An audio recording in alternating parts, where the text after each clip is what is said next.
I would like now to give the floor to the United States of America for their exercise to the right of reply. Thank you, Mr. Chair.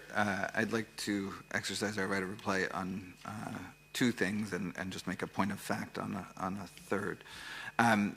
Let me start with the point of fact. We heard from an organization, a civil society speaker representing the Azerbaijan Institute of Democracy and Human Rights, that authorities in Azerbaijan couldn't tolerate, quote, insulting, using the internet for insulting.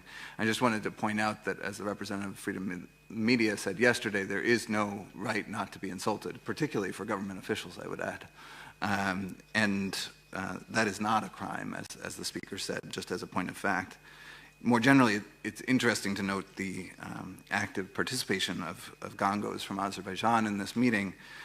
I welcome their presence here. It's part of this meeting that it should be open to all who register, but I wish they could have been accompanied by others like Leyla Yunus and Khadija Ismailova if they hadn't been unjustly imprisoned.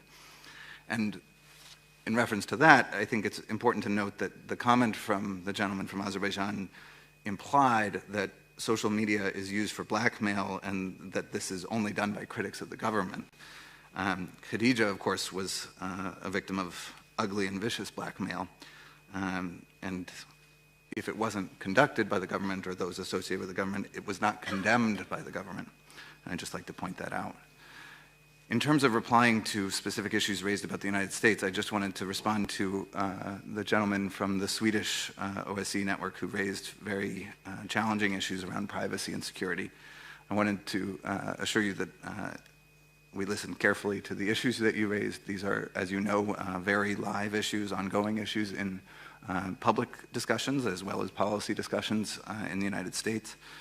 The connections between privacy and security are certainly not lost on us, and we intend to continue our engagement with civil society and others in trying to figure out how to constantly improve our policies. I think one of the lessons I've learned in my engagement in this sphere is that sometimes there are problems of communication where we don't understand either the concerns or the policies are not well articulated.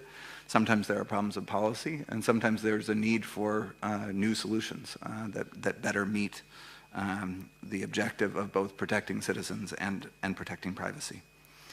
My last reply is to the Russian Federation, and I'm sorry that I hope I understood correctly, but I think it was a personal criticism of me that they raised in terms of the chairmanship of the cyber working group in the OSCE. And that's where we do CBM, so that's what I understood. I'm sorry that our distinguished Russian colleague got instructions to raise that here, because I think there are other places that would be better, but I just wanted to clarify for those assembled here that it is absolutely the case that working group is one in which we have welcomed proposals from many. We've aimed to keep that working group non-normative so that it's not dealing with human rights issues on which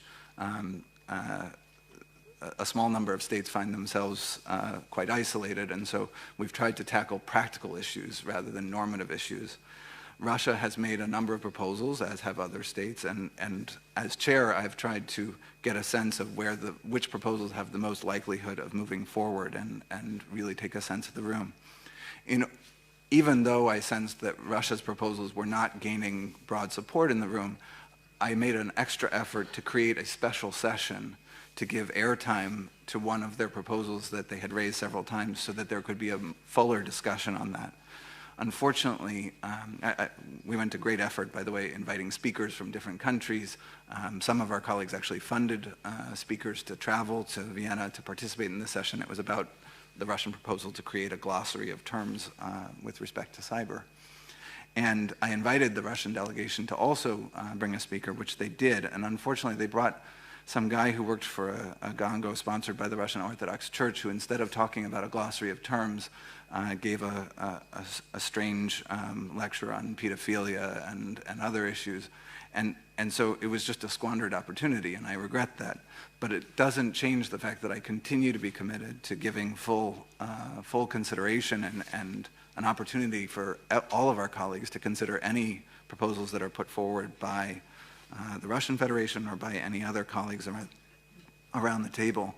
I just want to reiterate, though, that going forward, one of the things that is even more clear to me now is that we have to stay focused on practical measures rather than on normative ones, which is why, again, I don't think that this session is particularly appropriate for raising that, but I wanted to be clear and set the record straight given what I considered to be an inaccurate description by the Russian Federation.